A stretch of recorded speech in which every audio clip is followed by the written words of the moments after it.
ফাইবারে gig live আছে কিন্তু ওয়ার্ডার নেই, তাহলে প্রবলেম কিন্তু ফাইবারে না, প্রবলেম আপনার অ্যাপ্রোচে। এই ভুলগুলো করলে কাজ পাবেন না, যেমন কোনো প্ল্যান ছাড়া র্যান্ডম গিগ বানানো, টাইটেল আর থাম্বনেইল একদম বেসিক রাখা, ডেসক্রিপশনে শুধু নিজের স্কিল নিয়েই কথা বলা, আর প্রোফাইল প্রপারলি কমপ্লিট না করা। ফাইবারে গিগ মানে শুধু সার্ভিস না, এটা আপনার একটা মিনি শপ। সুতরাং এইখানে আপনাকে বেশি ফোকাস দিতে হবে।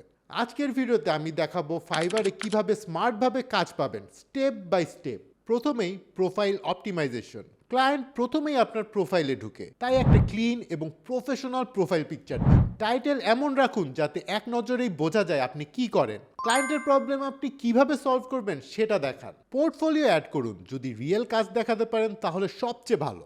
Second, gig optimisation. ফাইবারে আসলে আপনার গিগটাই আপনার মেইন সেলিং পেজ। টাইটেলে ইম্পর্টেন্ট কিওয়ার্ড রাখুন যাতে সার্চে চলে আসে, আর থাম্বনেইল এমনভাবে বানান যাতে স্ক্রল করতে গিয়ে চোখ আটকে যায়। ডেসক্রিপশন ছোট, ক্লিয়ার আর বেনিফিট ফোকাস রাখুন। আই উইল ডু দিস না লিখে দেখান ক্লায়েন্ট আপনার কাছ থেকে কি রেজাল্ট পাবে। 3 নম্বরে নিশ সিলেকশন। সবাই এখন লোগো ডিজাইন করছে, আপনি আবার সেখানেই ঢুকবেন কেন? স্পেসিফিক নিশ চুজ করুন, যেমন অ্যামাজন পিপিসি বা Shopify store design. Low competition niche খুঁজুন, তারপর ওইটাই ডমিনেট করুন। Number 4, client communication and trust. Client শুধু স্কিল দেখে না, সে দেখতে চায় আপনাকে ট্রাস্ট করা যায় কিনা। মেসেজ এলে দ্রুত রিপ্লাই দিন আর কথা ক্লিয়ার রাখুন। যা পারবেন না সেটা প্রমিস করবেন না। ছোট্ট একটা রুল, কথা কম বলুন, বেশি ডেলিভার করুন। Number 5, first order strategy. শুরুতে অর্ডার কম আসা নর্মাল, তাই শুরুতে একটু কম্পিটিটিভ প্রাইস রাখুন। ফাস্ট ডেলিভারি অপশন দিন।